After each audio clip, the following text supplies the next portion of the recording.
আপনারা হচ্ছে এটা করতে পারবেন না যে আপনি এই ১.৫ বছর ধরে বিভিন্নভাবে নানা কায়দায় আওয়ামী লীগের বৈধতা উৎপাদন করবেন আওয়ামী লীগের এজেন্ট হিসেবে, সেটাতে আমাদের আসলে সমস্যা। ভাই আপনি বলবেন, আমি প্রশ্ন করছি। আমি আওয়ামী লীগের এজেন্ট যে কথাটা বললেন সর্বশেষ যে বাক্যটা,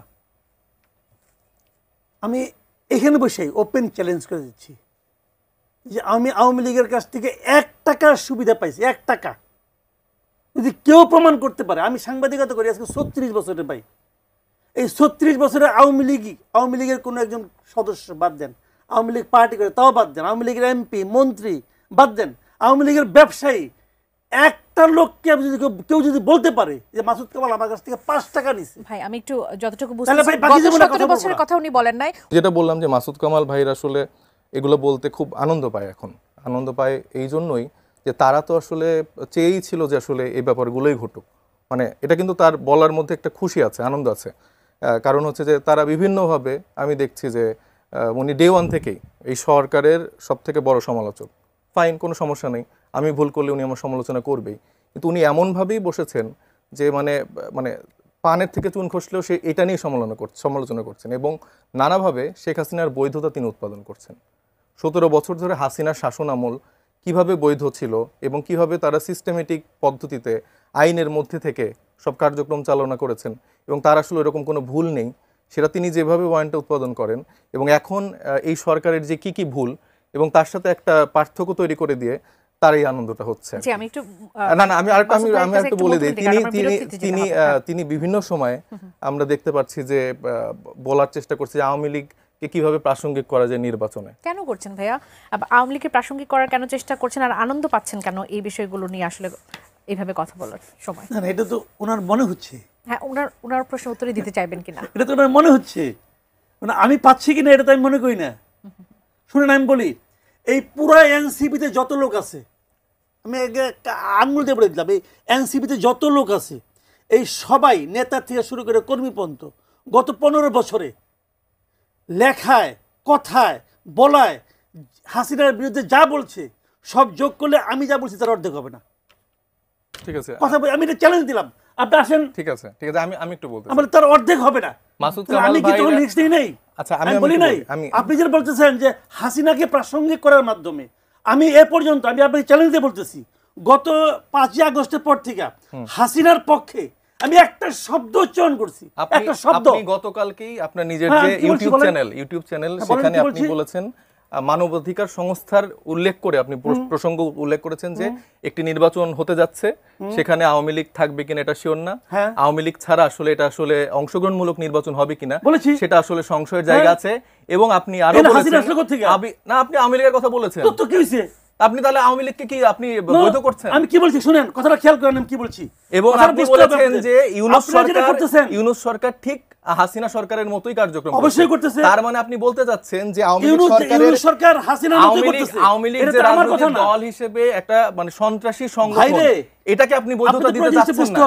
ইউনূস সরকার যা করতেছে সেটা যে হাসিনার মতো আগের সরকারের মতোই হচ্ছে, এটা তো আমি বলি নাই, এটা হিউম্যান রাইটস ওয়াচ বলছে। এই যে এটাই হচ্ছে মজার ফ্যাক্ট, আর হিউম্যান রাইটস ওয়াচ নিজে কোনো কিছু বলছেন না, আপনাদের পছন্দ হবে না, কিন্তু ওনার ইউটিউবে 30 মিনিট 40 মিনিট বিভিন্ন রেফারেন্স টেনে এই কথাগুলো যখন বলছে, টক শোতে যখন এই কথাগুলো বলছে ভাই আমি বলছি না, এটা হিউম্যান রাইটস বলছে, এটা অমুক সংস্থা বলছে, এটা তমুক সংস্থা বলছে, তাহলে এটা না হলে আওয়ামী লীগ না ছাড়া কিন্তু আপনার সুষ্ঠু নির্বাচন সম্ভব না, অংশগ্রহণমূলক নির্বাচন সম্ভব না। এবং উনি যে বললেন যে উনি 17 বছরে এই তরুণদের থেকে অনেক বেশি আকারে লিখেছে, হিসাব করে দিতে পারেন, তাহলে আমার কথা হচ্ছে যে সাগর রুনির ঘটনা আপনারা জানেন, এরকম এই 17 বছরে আমি 2020 থেকে 23 সালে 270 জন ওপরে সাংবাদিকদেরকে হামলা করা হয়েছে, গ্রেফতার করা হয়েছে, গুম করা হয়েছে, খুন করা হয়েছে, আর 17 বছর হিসাবটা আরো বেশি। তাহলে মাসুদ কামালরা যদি এত বেশি মানে সরকারের সমালোচনা করে, সরকারকে আটকে ধরে, তাদেরকে কেন সরকার এত গুম খুন মানুষ হয়ে যায়, এত মানুষকে তুলে ফেলে বিরোধী মত প্রকাশের জন্য? মাসুদ কামালরা এখনো ঠিকঠাক ভাবে বসে এখন আওয়ামী লীগের বৈধতা উৎপাদন করতে পারে। আপনার মনে রাখতে হবে, আওয়ামী লীগ সরকার শুধুমাত্র আওয়ামী লীগের জন্যই এতদিন মানে শাসন করতে পারেনি।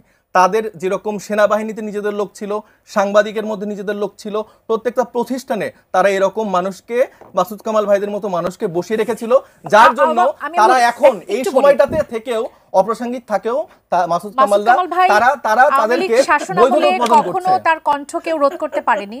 আওয়ামী শাসন আমলে মাসুদ কামাল ভাই তার এই বলে? কণ্ঠ বজায় রেখেছে হ্যাঁ, আমরা যতটুকু বলেন জানি। ভাই। আমি একজন দর্শক আছে, একটু প্রশ্ন করতে চাই, তার প্রশ্নটা একটু নিয়ে আসতে চাই। দর্শক স্বাগত জানাই, কে বলছেন, কোথা থেকে বলছেন, আপনার প্রশ্নটি করবেন। আসসালামু আলাইকুম। ওয়ালাইকুম সালাম। আমি পিন্টু দুয়ারি পটুয়াখালী থেকে বলছি। বলবেন, আপনার প্রশ্নটি করবেন। আমার প্রশ্ন হচ্ছে, নেপালের অন্তর্বর্তীকালীন সরকারের প্রধান সুশীলা কার্কি তিনি বলেছেন যে আমি কোনো আইন কানুনের উপরে হাত দেব না, ঠিক আছে, আমি একটা নির্বাচন দিয়ে চলে যাব মার্চ এপ্রিলে। কিন্তু তার বিপরীতে আমাদের দেশের অন্তর্বর্তীকালীন সরকার যে এতগুলো সংস্কার কমিটি করেছে, ঠিক আছে, তো এই সংস্কার আদৌ সম্ভব কিনা, ওটা হচ্ছে আমার প্রথম প্রশ্ন। দুজন অতিথির কাছে আছে। আপনার প্রশ্নটি পেয়েছি। জি, আমি একটু মাসুদ কামাল ভাই আপনার কাছ থেকে এটা নিতে চাবো। এই প্রশ্নটি আসলে আমারও ছিল যে সংস্কারের বিষয়টি আসলে কোথায় গিয়ে দাঁড়াবে, এটা আমি সাইফ মোস্তাফিজ আপনার কাছ থেকে একটু শুনবো। তিনি প্রশ্ন করছেন, প্রশ্নটি নিশ্চয়ই শুনেছেন যে নেপালের প্রধানমন্ত্রী এসে তিনি 3 মাসের মধ্যে তিনি ডিক্লেয়ার করলেন যে তিনি আসলে আইন কানুনের কোনো কিছু সংস্কারে হাত দেবেন না, এটি তার এখতিয়ারে নেই, তিনি নির্বাচনের কথা বলেছেন। তাহলে সেক্ষেত্রে উল্টো দেখা যাচ্ছে যে আমাদের দেশের সংস্কারটা আসলে ঝুলে গেছে। এখন পর্যন্ত সংস্কার নিয়ে আমরা জানি না যে আসলে কি সংস্কারটা আসলে হতে যাচ্ছে বাকি। আপনি এটিকে কিভাবে দেখছেন?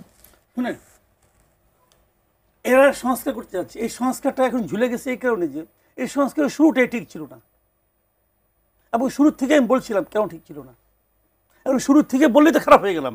ভাই আমি শুরুর থেকে বলতেছি এটা ঠিক হবে না। দেখেন এখন কি হয়েছে, আমি একটা এক্সাম্পল তো বলে খেলাম। আপনি দেখেন এখন কি হচ্ছে, এটা কীভাবে বাস্তবায়ন করবে এটা নিয়ে আলোচনা হচ্ছে।